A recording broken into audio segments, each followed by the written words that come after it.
Assalamualaikum la famille, j'espère que yéen a ngi am jàmm baax. Voilà, donc ñëwaat nañ pour une nouvelle vidéo.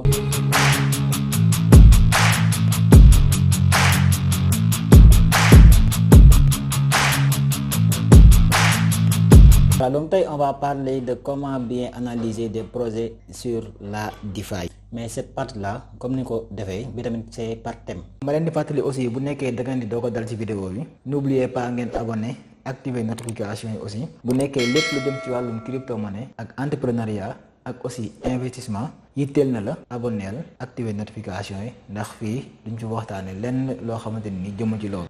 Alors comme ni ñu ko xamee ñun ñëpp, la puissance li ñu naan la croissance explosive de la finance décentralisée moom dafa révolutionner li nga xamante ni c'est tout le paysage de la finance. Donc grâce ak li nga xamante ni mooy li ñu naan une large variété de produits et de services innovants maanaam lépp loo xam dafa nekk ci le monde de la DeFi ba mu ñëwee dafa changer complètement, dafa révolutionner li nga xamante ni maanaam dafa andi yu bees tàq ci li nga xamante ni mooy le paysage financier. Alors en conséquence li nga xamante ni mooy ñi nga xam dañuy utiliser li nga xamante ni mooy le monde de la finance ñoom am nañ actuellement un accès yoo xam ne c'est sans précédent aux services yi nga xam ne c'est des services et produits financiers,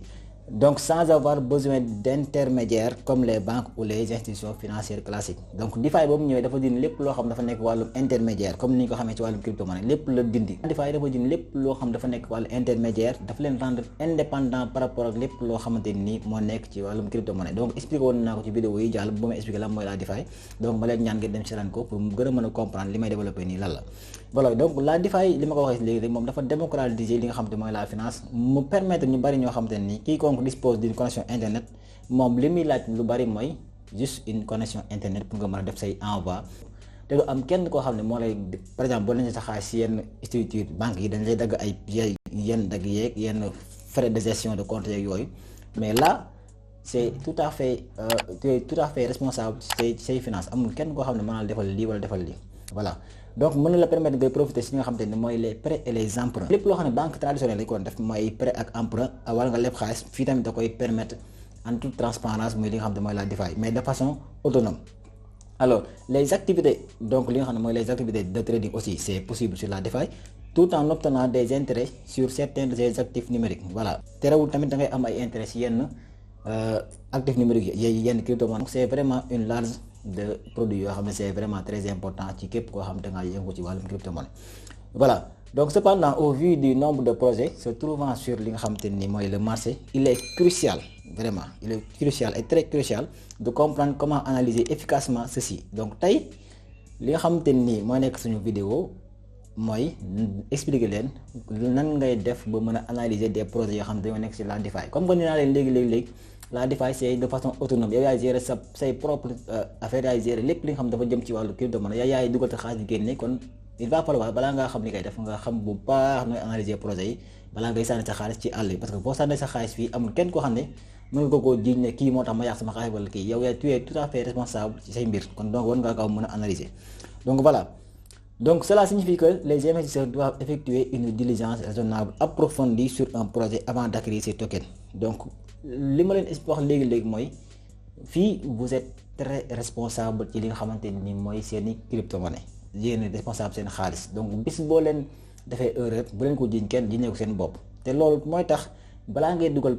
sa xaalis ci projet bu mu mën doon war nga xam carrément fi may dugal sama xaalis nii lan la ak fan la, nga mën a comprendre carrément lii may def nii lu mu doon. Donc tey nag loolu mooy li ñuy wax la diligence raisonnable. Lépp looy def lu ne na ànd ak raison, na nga xam carrément li may def ni lan la, war nga ba xam projet bu lan la balaa ngay jënd ci crypto-monnaie yooyu noonu. Donc il va falloir comprendre loolu. Donc tey loolu mooy suñu objectif vidéo, ñu expliquer leen carrément de A à Z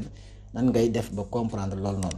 Alors ñu dugg ci suñu deuxième thème mu nekk comprendre les fondamentaux de la DeFi. Alors nan ngay def ba comprendre li nga xamante ni mooy les principes fondamentaux li nga xam ne c'est maanaam mënoo koo jënd ci DeFi pour nga mën a comprendre ko carrément pour mën a xam noo siy toogee. Alors avant ñuy dugg ci li nga xamante ni mooy de plonger dans li nga xam ne mooy le processus d'analyse, il est essentiel, donc dafa important nga comprendre li nga xamante ni mooy les aspects fondamentaux donc des projets de la DeFi. Alors la DeFi fait référence aux applications financières construites sur les réseaux de blockchain. Donc boo leen déggee DeFi moom carrément boo la ko déggee rek ba nga xam ne DeFi li muy renvoyer mooy les applications yi nga xamante ni dañ koo construire sur les réseaux de blockchain. Xam naa après naa si ñëw yaatal leen ko ba ngeen comprendre ko, defoon naa si vidéo sax mais après naa si ñëwaat expliquer rek ba ngeen comprendre. Voilà, Donc, visant à fournir des alternatives ouvertes sans autorisation et sans confiance aux services financiers classiques. Voilà, donc moom day def référence ci les applications yi nga xamante ni c'est des applications yoo xam ne dañ ko liggéey ci biir blockchain nga xam ne day am transparence donc te amul autorisation amul kenn koo xam ne moom moo lay permettre na la ay defal lii maanaam ngay bëgg a par exemple ma jël ko ci benn exemple comme Wave par exemple bis boo juumee envoyé xaalis da ngay woo kenn ci biir agence bi ne ko damaa juum def transaction bii nag moom aidé la fii nag amul loolu yow tu es tout à fait responsable de say lépp looy def moo tax lépp looy def lu ne war nga koo xam parce que amul benn intermédiaire bu nekk ci diggante bi voilà sans autorisation et sans confiance aux services financiers classiques aussi amul benn confiance booy am par rapport ak les banques par rapport ak nangam parce que amul kenn koo xam ne moo lay garantir dara yow yaay garantir sa bopp sa lépp yow yaay tu es autonome de lépp looy def. Donc ces projets offrent généralement des fonctionnalités telles que li ma waxoon sànq mooy day offrir li nga xamante ni mooy les fonctionnalités yi nga xam ne banque classique yi dañ la koy permettre mooy li nga xam ne mooy moom lañ naan le prêt ak aussi l'emprunt ak aussi les échanges décentralisés ak aussi da lay permettre nga am accès ci li nga xam ne mooy les DEX ak aussi le yield farming ñu koy wax farming de rendement loolu aussi naa la ko expliquer ba mu gën leer parce que su ma ko bëggee expliquer fii lépp di pàcc bu nekk vidéo mën naa ne day gën a gudd donc mais jàppale ni loolu lépp daf la koy permettre donc mooy li ñu naan la DeFi. Voilà, compte tenu de li nga xam ne mooy la nature ouverte et sans autorisation de cette technologie mooy nature li nga xamante ni c'est vraiment ouvert à tout le monde te amul benn autorisation ak boo ci mënti am donc si li nga xam ne mooy technologie boobu noonu muy la technologie de la DeFi. Alors, il existe une large éventail d'individus et d'équipes développant des applications diverses et variées. Voilà, am na ñoo xamante ni ñoom ñooy développer li nga xamante mooy ces genres d'applications mooy les applications de la DeFi. Donc ces applications yoo xam yooyu day répondre à plusieurs cas d'utilisation comme le fait de donner aux ñi nga xamante ni mooy ñi koy utiliser dafa leen permettre ñu aussi ñu am un contrôle sans précédent sur leurs données personnelles. Donc mu nekk lu extraordinaire parce que tey boo gisee boo ubbi banque booy demee banque di ubbi compte dañu naan carrément da ngay andi sa carte d'identité da ngay andi say domicile da ngay andi ay documents yu bari yoo xam ne c'est des documents personnels donc moom nga yóbbu pour ñu mën laa ubbil say compte. Donc fii ak aussi même les DEX aussi mooy les applications de la les DEX les SEX dis-moi les applications de la finance centralisée yu mel ne ay Binance ay Gate.io ay yooyu dañ lay laaj yooyu noonu information yooyu noonu donc ñoom dañ la koy laaj c'est tout à fait raisonnable parce que ñoom ay banque la yu nekk ci biir. Cryptomonnaie yoo xam ne dafa am ñu koy gérer. Voilà yow day mel da nga jël tey cryptomonnaie déggal leen ko ne leen teel leen ma samay cryptomonnaie donc ñoom forcément dañuy fonctionner par rapport ak banque traditionnelle yi ni ñuy fonctionner mais la DeFi amul loolu c'est tout à fait personnel donc amul kenn koo xam ne moo naan la andi lii ma ubbi la lii wala andi lii ma yow yaay ubbi sa bopp say lépp te kenn du la laaj ay données yooyu noonu ay carte d'identité yooyu kenn du ko laaj. Donc voilà, et la propriété complète de leurs actifs. Donc say actifs yow yaay yor les clés privées waxoon naa ko sànq yow yaay yor lépp li nga xamante ni moom moo jëm ci wàllu ci domaine boobu noonu yow amul kenn ku lay gérer dara yow yaay gérer lépp lu jëm ci wàllu sa xaalis say lépp yow yaa koy gérer xam nga ñun par exemple bu ñu yoree Wave bi nekk suñu téléphone ñu dugal suñu xaalis tey xaalis boobu nekk ñun ñoo ko yor carrément mais waa Wave ñoo yor xaalis boobu noonu yow peut-être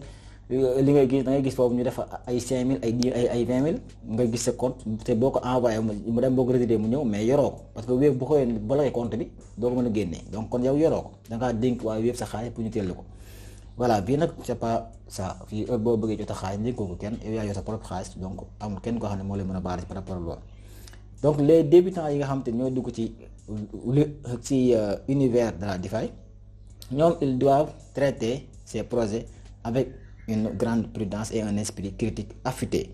donc tey bis boo duggee ci boo xamul boo yàggul ci cryptomonnaie mii noonu dara nekk un grand débutant même boo nekkee ci intermédiaire aussi wala nga nekk ak sax expert il va falloir avant ngay dugg ci projet DeFi bu mu mën doon nga comprendre les principes fondamentaux mais maanaam yow xam nga ni carrément d'abord yow xaalis man maa ko yor man maay le responsable de mes actifs bis bu ma defee erreur man maa koy ñàkk amul kenn ku may réclamer. amul kenn koo xam ne moo nekk intermédiaire ci diggante bu may réclamer nangam sangam kon di nga il va falloir avant nga dugal sa xaalis ak si lu mu mën doon di nga ko vérifier carrément ba xam ci lu leer balaa nga dugal sa xaalis donc avant ngay investir ci projet bu mën doon war nga comprendre ces principes là bu nga xam carrément noo si toogee donc voilà jàppale ne rek la DeFi moom daf lay rendre autonome maanaam boo amee connexion internet mën ngaa télécharger application bi ubbi sa compte muy MetaMask yeneen yi nga xam te ni ça tourne aux alentours de li nga xam mooy la DeFi bis boobu ubbee directement yow yaa yor say propre li nga xamante ni mooy say propre actif amul kenn ku la koy gérer bis boo defee erreur sànni sa xaalis wala benn nga joxe say clé privée say yooyu yow ñàkk nga sa xaalis parce que amul kenn koy réclamer pour mu mën a delloo loolu lépp. il va falloir ngeen def très attention par rapport ak projet yi ngeen def seen xaalis wala nangam parce que fii amul kenn ku koy réguler yow yaay sa propre responsable ci say xaalis donc voilà. donc loolu mooy la DeFi pour ngeen xam les principes fondamentaux de la DeFi donc loolu mooy suñu vidéo numéro 1 ma expliqué leen les principes fondamentaux après on va continuer avec une série de 7 à 8 vidéos ma expliqué leen de A à Z parce que sinon su ma defee benn vidéo rek mën naa ne day gudd lool parce que DeFi daa bëri ay détails yoo xam te ni war nañ koo leeral ba ñëpp comprendre ko et bu leen fàtte abonné activer aussi notification yi boo leen amee question boo leen posé ngeen posé ko ci commentaire nañu ci tontu bu soobee yàlla d'avoir regardé la vidéo jusqu'à la fin te aussi boo leen nekkee ay ñu bees kenn ci wàllum crypto-monnaie ak technologie blockchain bu nekkee abonné goo leen n'oubliez pas ngeen abonné activer notification yi ndax loolu moo ñu may courage ñuy gën a mën a tourner ay vidéo mën a partager yi nga xamante ni nii mooy expérience yi nga xamante ni jot nañ ko xam tuuti ci wàllum crypto-monnaie